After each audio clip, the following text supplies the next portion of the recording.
right, I got it. Damn right, I'm bout it. Click full of killers. Please don't get us excited. Yeah, we're smoking loud, so lame niggas be quiet. If you fuck with us, we gon' start up a ride. I'ma start a ride. I'ma start a ride. I'ma start a ride. I'ma start a ride. I'ma start a. What's going on, YouTube? YGO 2010 back again. It's been a while since I made the last video, so I'm gonna make this one really informative for you guys. This is another understanding how to fight the meta type video.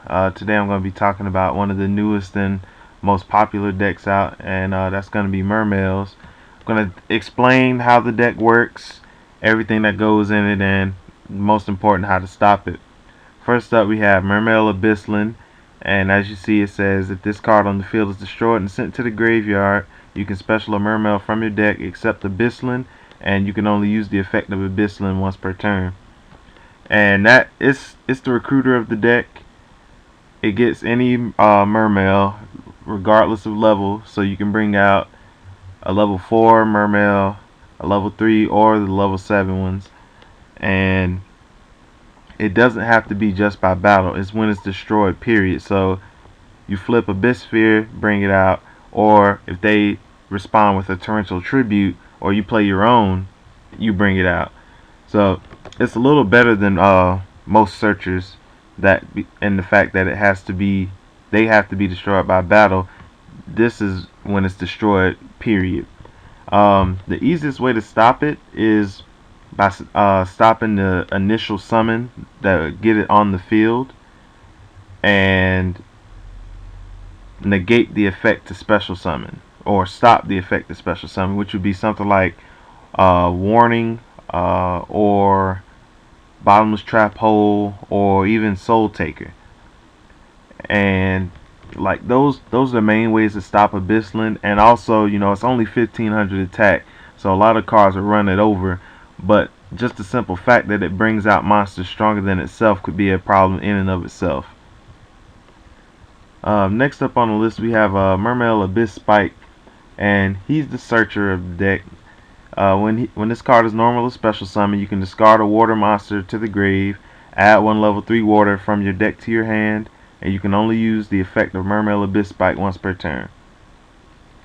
And his effect, generally people either add the Atlantean or Gnex Wound with his effect, and that's just more search going on. And he's slightly stronger than Abyssland. He's 1600. Still not, you know, the strongest monster out there, but his effect is very good. He'll get your Atlantean monsters effects, and on top of that, you'll search out something else. So if you pitch Dragoons, you get a +1, and on top of that, you're getting grave setup from Mullen Glacia or the salvage play. Main ways to stop him, his searching effect, like once his effect is activated, he pitches, because you know that's the cost. But if you really don't want them to search, you can just pitch the Veiler. And you know, common stuff like Solemn Warning and Bottomless Trap Hole, if you want them to keep hand presence and lose field presence as a, you know, as a 1-for-1 type thing. Next up is Abyss Megalo. He's pretty much the trump card. He's level 7, and you can discard 2 other water monsters to the grave, special summon this card from your hand. When you do, you can add 1 Abyss spell or trap from your deck to your hand, and also you contribute 1 other face-up attack position water monster. This card can make a second attack during each battle phase this turn. And just from the way he's worded, he's a trigger effect, so Thunder King Ryo cannot negate his summon. But because he's a trigger effect, he starts to chain. Therefore, you can chain stuff like Max C to him, or, you know, Bottomless Trap Hole after he's summoned, and other stuff like that. And, you know, he's got like a whole bunch of things going for him. First off, he lets you discard 2 water monsters to trigger his summon effect. That right there lets you discard any 2 water monsters and get their effects, mainly Atlantean monsters. And then after he's summoned, you get to add Abyss Sphere from your deck to your hand, which is also another great thing on top of that.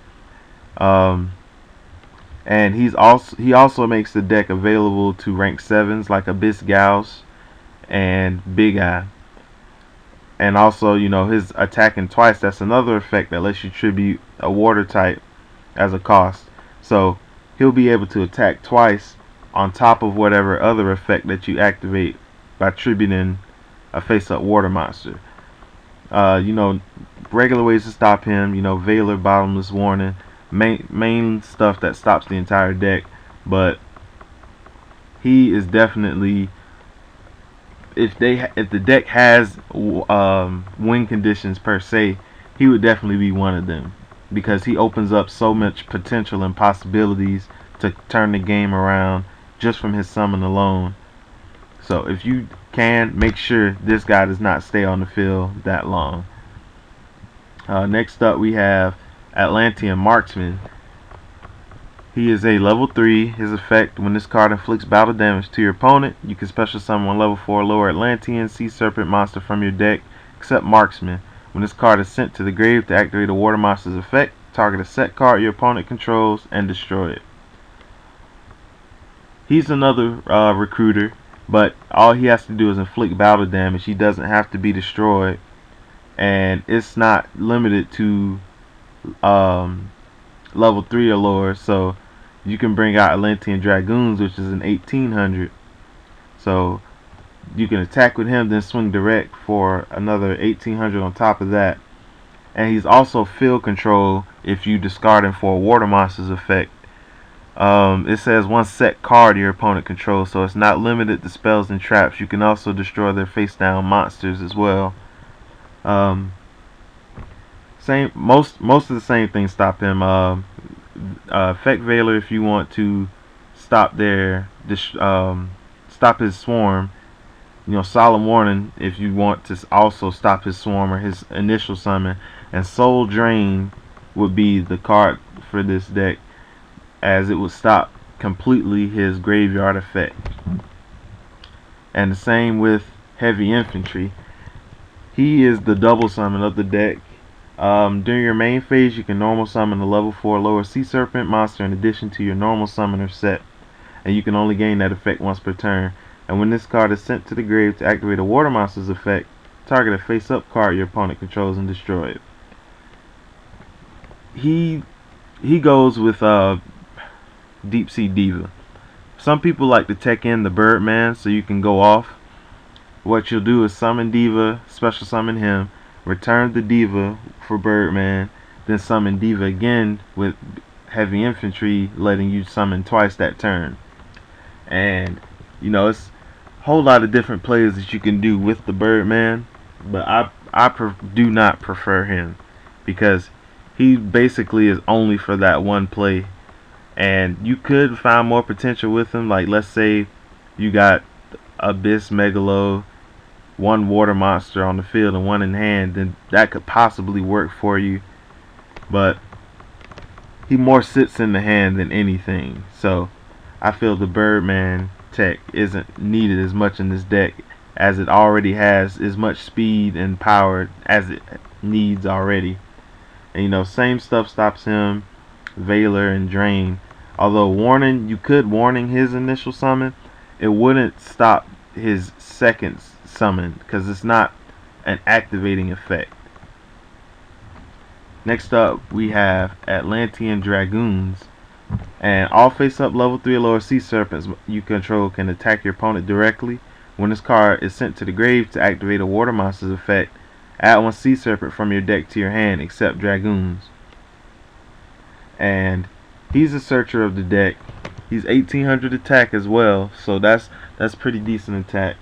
And when he's sent to the graveyard, you can add any Sea Serpent except himself from your deck to your hand, and that is actually a good bit of monsters that you can add in a pure Mermail deck. And he's pretty good all around. You know, standard stuff stops him, Veiler and Drain once again. And he also lets your level 3 or lower sea serpents attack directly. So if he's face up and you summon Marksman, that's an instant 1400 direct. And then you're gonna get out maybe even another Dragoons if you want to, and overlay for Abyss Dweller. Next up is Sea Diva. I touched on her a little bit earlier. When it's normal summon, special summon a level 3 or lower sea serpent from your deck. And she opens up a lot of plays. She's a recruiter. She brings something out from the deck. Similar to Marksman, you don't have to replace her. She just is that +1. She brings it out for you. And you can either go on the Gachi, Dagusto Phoenix, Hyper Librarian, and Catastor. And if you run it, the Sea Dragon Gishilnodon, I think that's how you say his name. She just opens up so many plays for you. Just a good solid card for the deck. Definitely at least 2 need to be ran in the deck at all times. I'm not gonna say 3 is a must, but 2 is at least. Standard stuff stops her, Veiler, skill drain, warning, and if you really want to, mess up your opponent's strategy, drop the max C on them, because they're either going to be forced to have a Deep Sea Diva in attack mode or give you that +1. Next up we have Mullen Glacia, and this is the new Ice Elemental Lord that just came out. Cannot be normal summoned or set, must be special summoned from your hand by having exactly 5 water monsters in your grave, and cannot be special summoned by other ways. When this card is special summoned, discard 2 random cards from your opponent's hand or their entire hand if less than 2. You can only use the effect of Mullen Glacia once per turn. If this card leaves the field, skip the battle phase of your next turn. So it's very good, because not only do you have field control with Mullen Glacia, that adds on hand control on top of that. And since Dark Worlds aren't running as rampant as they were at the start of the format, this card is amazing. And I would suggest, if you are playing a Gnex deck, you would play this Gnex Mermail deck. You are playing Mullen Glacia as well. It's 2800. That's the strongest in the deck, and it's very easy to be summoned. So you could probably bring this out second turn and just rape the field with it. It's got, like I said, it's got the hand control within it. If it leaves the field, you skip your next battle phase. So that's something to look out for, because that can be game changing. That one turn that you couldn't attack, that'll be, that could be the turn. Oh look, I drew what I needed, dark hole, and go off like that. The standard stuff stops at Bottomless Warning, Veiler. Veiler would be the definitely best choice to play against this, because instead of them picking which cards are discarded, you just drop the Veiler and you're good. And next up, another piece of the engine of the deck, Gnex Wound. When this card is normal summon, you can send 1 water monster from your deck to the graveyard, add 1 Gnex Controller from your deck to your hand. Just got a reprint as a super rare, so that should show you already that Konami knew that this card is going to be defining this format. And it's just good in the sense that it lets you can add it from deck to hand with Abyss Spike.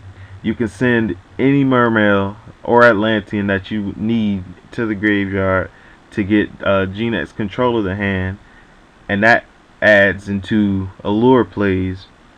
And if you run the Spiritual Water Art, you got your +1, and then you also have knowledge of what's in their hand, and you can put them at such a disadvantage turn 1.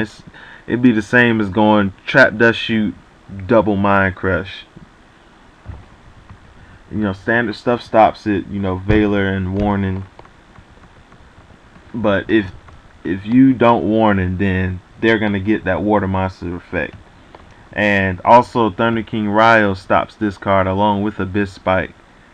If he's face up, then there's no activating any kind of search effect, and they're just monsters that he's about to run over. And then, you know, Gnex Controller, like I said, it's searched out with Ullin. All it does is open up the plays for a lure, and it's also a tuner in that small chance that you need to take their monster with mind control, or sync it with one of your monsters, or even overlay it for maybe a Zenmaines or a Leviathan Dragon.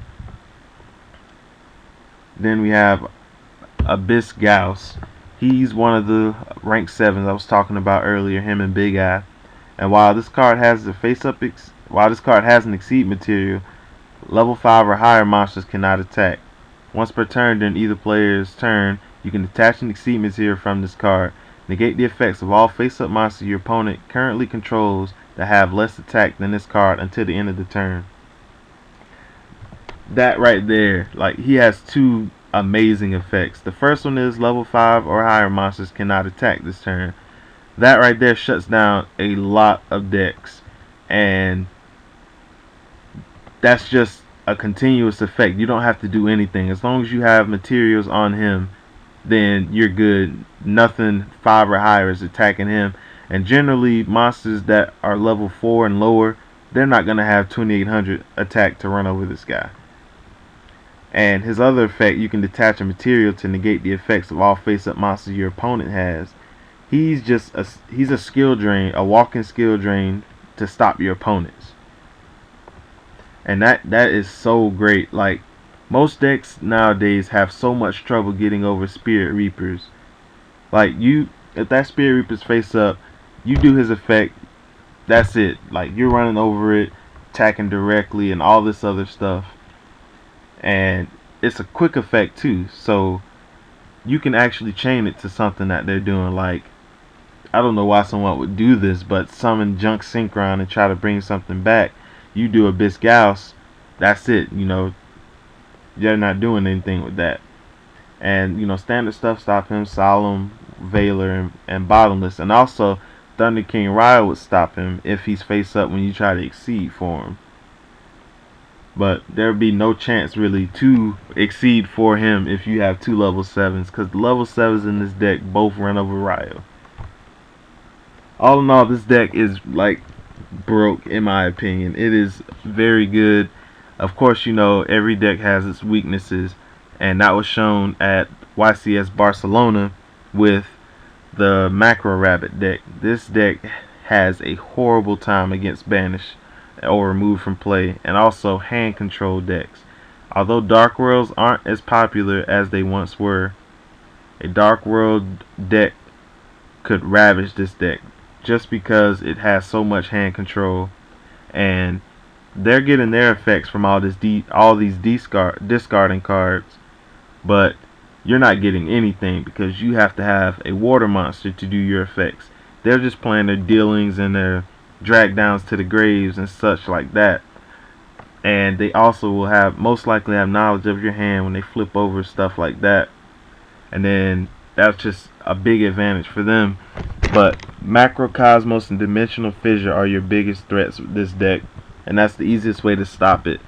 And Soul Drain, let me not forget that. Those 3 cards will shut this entire deck down. If there's no MSTs to help you, you know, get out of that situation, then that's game. Like, you might as well just go to the next game, or if it's game 3, just scoop it up and offer the handshake. Because if they can keep that up for an entire game, then you are basically just screwed.